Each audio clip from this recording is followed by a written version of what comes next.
Halo semuanya, saya Karin Zafiranri dengan NIM I3401211144 dari kelas SS08 akan menjelaskan implementasi dan pembinaan nilai keadilan yang dapat meningkatkan kualitas kehidupan bermasyarakat, berbangsa, dan bernegara.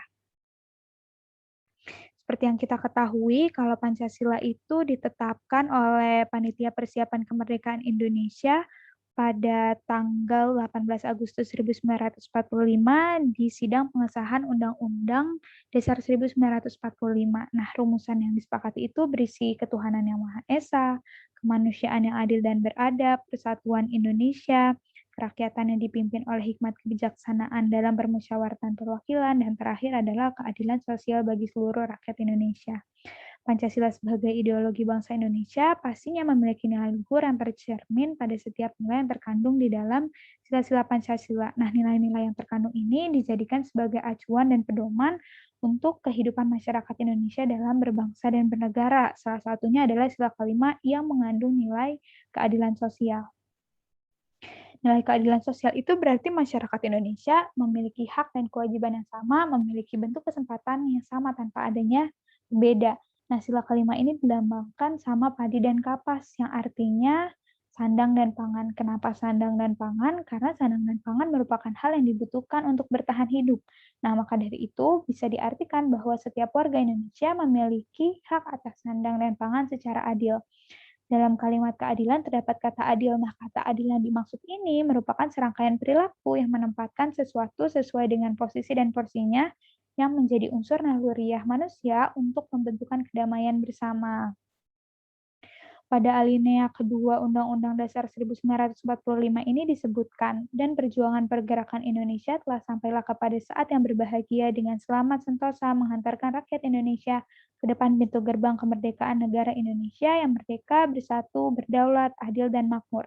Nah, dalam alinea tersebut itu menggambarkan cita-cita para pendiri bangsa untuk mewujudkan salah satunya mewujudkan negara Indonesia yang adil. Nah, seperti yang udah dijelasin sebelumnya, bahwa keadilan sendiri berarti keseimbangan antara hak yang dimiliki dan kewajiban yang harus dipenuhi. Salah satu hak yang dimiliki oleh masyarakat Indonesia adalah bentuk perlindungan hukum. Dengan nilai keadilan dapat dikatakan bahwa setiap warga Indonesia berhak mendapatkan perlindungan hukum tanpa adanya pembeda.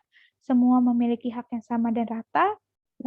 Salah satunya perempuan dan anak yang menjadi korban kekerasan seksual, karena mereka juga berhak mendapatkan perlindungan hukum sebagai bentuk keadilan, dan para pelaku juga harus mendapatkan hukuman yang sesuai dengan apa yang udah mereka lakukan.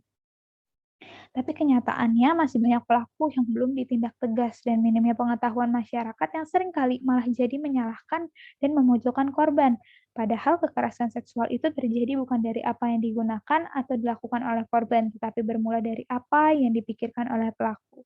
Nah, lemahnya hukum yang berlaku tentang kekerasan seksual yang terjadi membuat kita nggak bisa terus berharap dari kebaikan para penegak hukum. Jadi kita sebagai masyarakat juga harus bisa berperan memberikan rasa adil itu kepada para korban dengan rasa empati dan memberikan dukungan.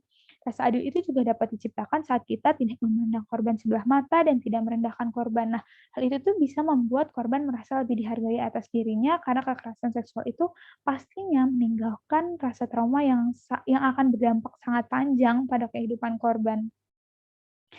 Nah, dalam implementasi nilai keadilan ini pastinya ada faktor-faktor yang mempengaruhi. Faktor positif yaitu edukasi sangatlah diperlukan dalam mendukung penerapan nilai keadilan sosial. Nah, masyarakat harus mengetahui pentingnya keadilan demi menciptakan kesejahteraan bersama dalam hidup berbangsa dan bernegara. Nah, edukasi ini selain diperlukan untuk kesadaran atas hak sesama, tapi juga tentang kewajiban yang harus dipenuhi dengan rasa tanggung jawab. Nah, dengan adanya edukasi ini juga bisa memberikan wawasan dan sudut pandang baru untuk masyarakat melihat kasus kekerasan seksual.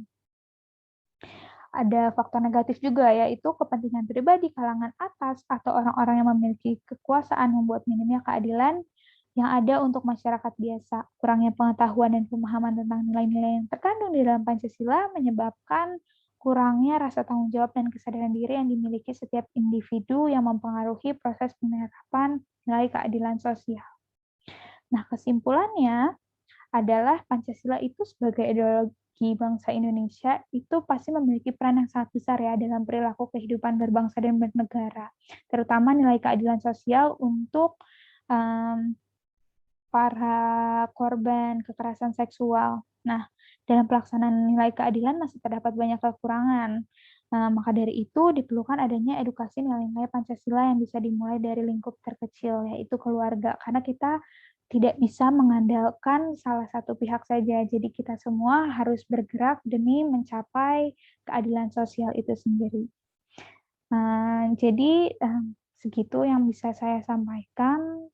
Saya yakin hal ini apa yang saya jelaskan ini akan sangat bermanfaat dan semoga ini bisa menambah wawasan kita semua. Kurang lebihnya mohon maaf. Terima kasih.